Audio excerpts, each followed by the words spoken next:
दिल्ली में जारी विरोध प्रदर्शन यह गंभीर चिंता का विषय है और यह अत्यंत दुर्भाग्यपूर्ण है कि हमारे देश के छात्रों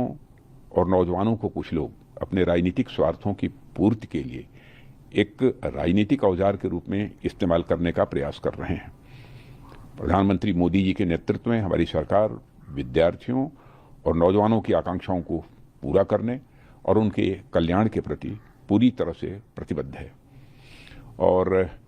हमारे छात्रों की हर चिंता को सुनना और उसका समाधान करना ये हम सब की जिम्मेदारी है। मुझे पूर्ण विश्वास है कि भारत के जागरूक,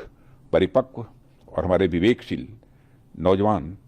ऐसे भ्रामक प्रयासों को भली भांति समझते हैं और वे प्रगति, विकास तथा राष्ट्र निर्माण के ही वो मार्ग को चुनेंगे। मैं पूरी तरह से आश्वस्त हूँ। हम इस बात के लिए भी पूरी तरह से प्रतिबद्ध हैं कि किसी भी व्यक्ति, विशेषकर हमारे छात्रों और नौजवानों के साथ किसी भी प्रकार का अन्याय न हो और विपक्ष के कुछ नेताओं द्वारा मैन्युफैक्चर्ड एक सेंस ऑफ एंगर, आक्रोश लोगों के अंदर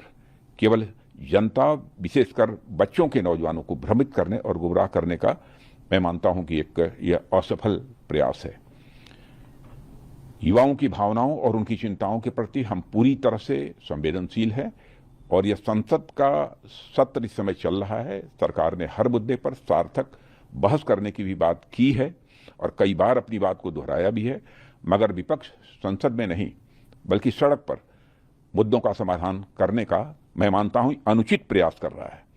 और लोकतंत्र के मुद्दों पर चर्चा करने की जगह संसद भवन है,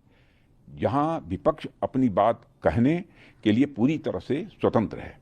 इसलिए यदि विपक्ष गंभीर है तो मौजूदा मानसून सत्र को सुचारू रूप से चलाने में व्यवधान न उत्पन्न करे और संसद में जिन भी मुद्दों पर वह चर्चा करना चाहता है वो मुद्दों पर चर्चा करे और सदन का और सरकार का ध्यान आकर्षित करे।